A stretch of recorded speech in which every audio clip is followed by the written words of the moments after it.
Hello, in this video I will show you how to resell tickets on Ticketmaster. Now it's a very easy process. So what you should do is open your Ticketmaster, click on sell right over here at the top.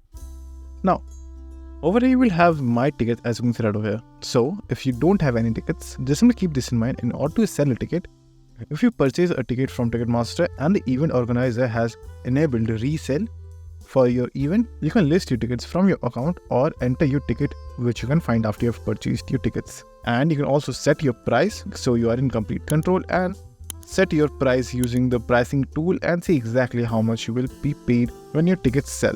And then in order to get paid, when your tickets sell, you will get paid via a selected method of payment, typically within 5 to 7 business days, provided they have all the necessary information. That's the basic process of how you can sell your tickets on Ticketmaster. Now there are many third-party ways as well in order to sell your tickets, like for example Vivid Seats, you can sell your tickets over there as well. So these are just options you can try. That's it for this video. So thank you for watching, and if this video was helpful, please consider subscribing and liking the video.